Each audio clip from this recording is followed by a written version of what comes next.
Hello and welcome to PoE For Dummies, Guardians. This is going to be one of a few videos showcasing all the Guardian maps and their combat and what they do in kind of short retrospect, and I will guide you through it. This one will start with Shaper Guardians. Of those are 4. They're also called Guardians of the Void. If you want to go through the wiki, I will of course link everything down below. But let me tell you something about each. These guys have their own maps that can drop after you kill a boss from tier 14 and 16, with a small caveat. If you go into your Atlas passive skill tree, when you get to the end of it, literally end of it, to the top, you get some small nodes and some notable nodes, or one notable node. Two of these ones. Monster packs influenced by Elder and Shaper have increased pack size. Those are all the small nodes. And the big node is what actually drops the maps. Final map boss in each map has 3% chance to drop an Elder and a Shaper map, tier 14 plus, that's roughly 6%, because it's 3% one, 3% the other. So, not how maths, but we can say it's roughly 5 to 6% chance to drop a map after killing a map boss. The top one is Uber Shaper. I won't touch on that one for now. So that's how you drop Shaper and Elder Guardians. This video will focus only on Shaper Guardians.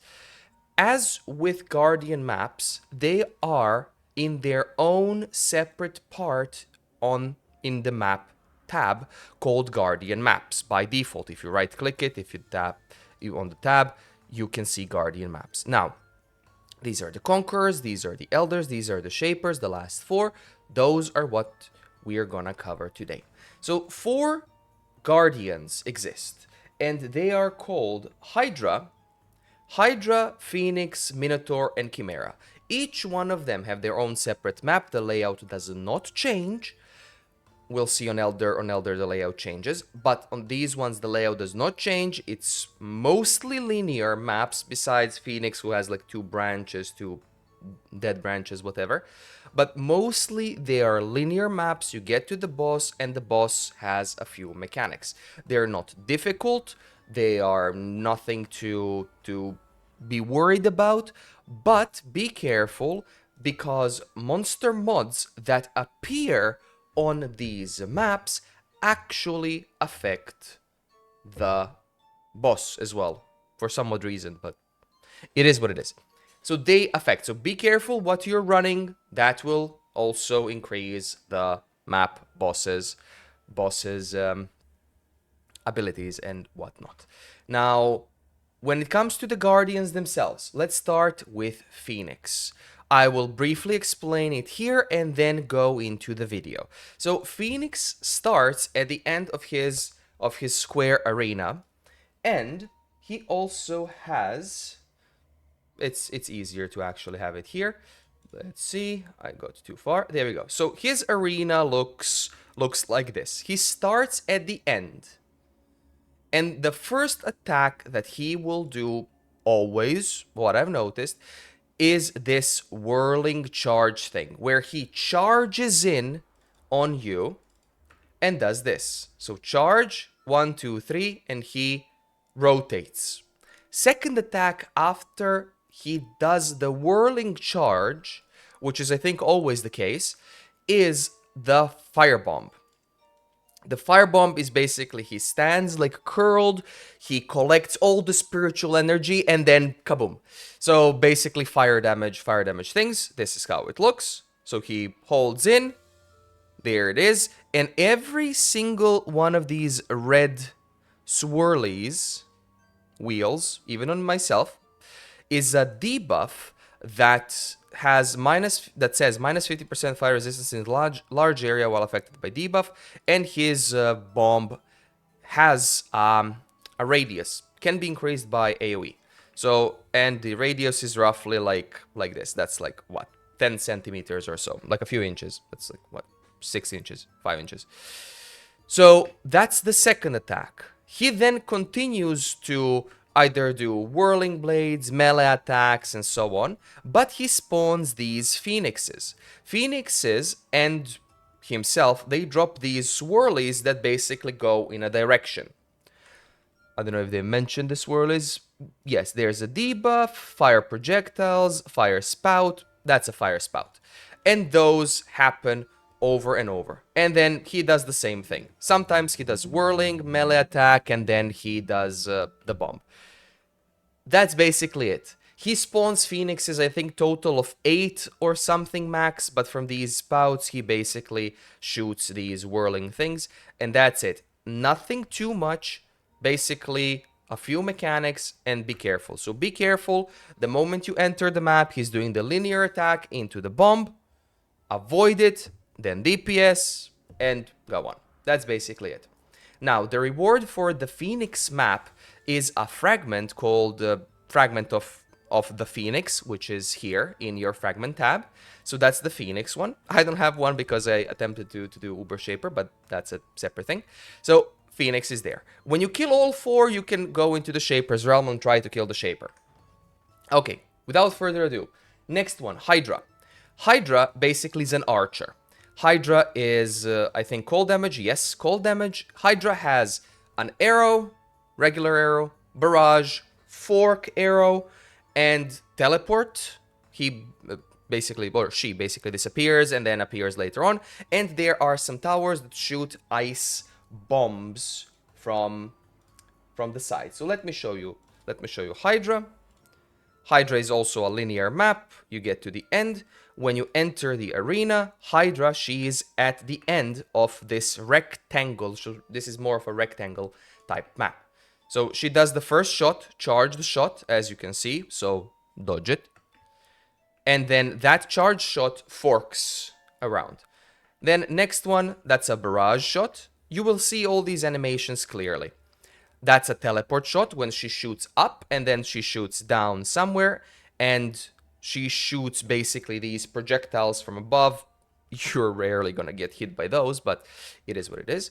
And as you can see, the arena is filled with these balls that you can dodge or get hit by. They're shot from these cannons. There's 4 or 6 cannons on one side and the same amount on the other side. After some time, she will reappear and she will repeat the mechanics as well. That's basically it. No additional mechanics. Dodge the balls, spin around the boss, and that's it. So that's Hydra. She drops Fragment of the Hydra. Next one is Minotaur. This one could be a problem. Minotaur has a few attacks as well. So the few attacks that Minotaur has are basically a strong melee attack, a slam, and a swim. I'll show you. His arena is basically a donut. He starts on the opposite end of the entrance as with the other ones, and there are some things that appear here, which are these pillars. These pillars get activated. There's 4 or 5 total. They get activated every time Minotaur loses 20 or 25% HP, so they get activated and then they slow you and so on. Now, for Minotaur, first attack that he does, if you approach him quickly, is a melee attack. Slam. If you don't, he will do a swim. We'll get to there. Second attack, generally, after the melee attack, if you're still in melee range, is this. When he grabs the mace and slams it down and he makes an AoE circle, which is really, really bad here. So AoE circle that drops rocks from the ceiling. The problem with this AoE circle is where the rock drops, the damage occurs. If the rock does not drop on it, the damage does not occur. But if you get hit, it hurts. Third attack is he goes back and then digs into the ground. When he does the animation of picking himself up before swimming in the ground, the place where you stood is the place where he will emerge. Keep that in mind. So I was standing here, I moved, and kaboom, he is there. And then it's just rinse and repeat. If you get far from him, far from melee range and a little bit more, he will do the swim again. As you can see, I'm here, and he swam there. because I was there when he started his animation. Keep in mind, don't get cornered. I think there's only 3 or 4 of these, or maybe 5 that he can place, but that's just to keep in mind. You can see in the top corner here, the top part, this is active because he lost 20% plus of his HP, and here it is, Arc Trap, you are slowed, your action speed is slowed, which means movement, cast speed, attack speed, everything. That's basically Minotaur. Okay, Minotaur drops the fragment of the Minotaur in the bottom right corner. And we have one more Guardian to talk about, which is Chimera. Chimera is the physical Guardian as well. Minotaur is lightning and physical. While Chimera is basically physical / bleed. This one has the most mechanics of all. This one is the most annoying of all because of some of his attacks. But it's nothing complicated, he just has phases. Now, Chimera is basically like a tiger-ish type of boss. And his boss arena basically looks like... another form of a rectangle and so on. But it has 3 exits. I will show those exits. So when you enter the arena, he spawns at the back, well, at the end, opposite. First attack he does is this, picks up and then lunges. So that's the lunge attack. That's the first one. Second one is a teleport behind you. Third one, if he decides to do it, is this one, / spin /. It's a frontal. Like with most bosses in Path of Exile, if you do clockwise or counterclockwise, you will do them. Next attack, which is important, is this area circle. That's an arena. Get out of it. Because he does boom and slashes inside. And then he rinse and repeats. Once he gets to 75% HP, he goes up. He's like a gladiator. And then there are these gates. One there. One on the left side, spawning, these are poison snakes. One on the up side and one on the right side. They are spawning poison snakes in 3 waves, with the 3rd wave having a unique mob.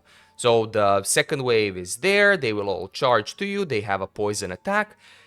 Or 4 waves, sorry, 4 waves. And if you have low chaos resistance, yeah, sad. Then there's this unique snake. Unique snake here has... like a small bomb that it throws as a poison projectile and has poison on the ground. These die very quickly, especially because this is a scoured map with no modifiers. So, and it has a projectile, like a few projectiles, but they're not that difficult. The same rules apply. Left, right, or go around it, and that's it. That's the first phase. The second phase, he starts with additional mechanic. He vanishes. And smoke clouds appear. This is a really annoying mechanic if you're playing a character that has low amounts of armor. Because every time, after every set of time, he lunges from a smoke and attacks you. So here's a lunge from a smoke and he attacks you. And this one is the other one. And you just walk in and you need to find him. Good luck with which one it is. That's it. I still haven't figured out the proper way where he hides and whatnot, so that's on me. Mechanics repeat until you get to the second part, which is basically the goatmen. Second part are goatmen, yes. They have a jump attack, like every goatman have. That's it. So that's for goatmen. The big goatman, however, does a bigger attack, and I think he has, he has like the spikes from the ground and like more physical stuff that he does. Throws something as well. They die pretty quickly. He spawns at 50% HP. He does the same thing, rinse and repeat. And the last ones are like, are these wolves? Are these dogs? Something of the sort. There's of course a unique version to them. That's the 4th one, the 4th wave. This is basically to replenish flasks. And the 4th one is there, the big one, and he throws magma balls. That's it. So you have poison, you have physical, and you have magma. And when you kill all of them, the boss will show, and that's when you can actually, well, if he does this thing, that's when you can actually kill him. And that's it. That's why this one is the most annoying one, because he does poison / bleed, and he does... he has a lot of phases. But that will cover all the Shaper Guardians, including their mechanics. Next video will be Elder Guardians and Elder Guardian mechanics. I will link all of these articles in the video down below, or in the description down below, sorry, in the description down below. So these are the maps, and now my advice for beginners is, whether or not you run these maps, it doesn't matter. The value is the same for the map versus the fragment in general. So if you want to sell the map, sell the map. If you want to do the map, do the map. It doesn't matter. And then sell the fragments. Both are going to sell. Fragments generally sell a little bit faster because people need to run the maps, but maps indeed do sell if you have all 4, and they sell for a little bit more, and that's it. But these maps, because they can be put into the map device, they can be modified with anything you have on your Atlas passive tree, any sextants, anything. So I do recommend running them. Just until you're ready, don't run them at more than 10% experience, just in case you die from a boss, because these bosses, at least for me, when I started the game, proved to be a little bit more difficult than the rest. Okay, so that's it for this video. If you liked it, please give it a like. Thank you so much for watching. Please do sub if you don't mind. And I stream basically most days from 7-8 p.m. CE. Is it now T or CEST? I hate daylight savings. Have a good one, and I will see you in the next video.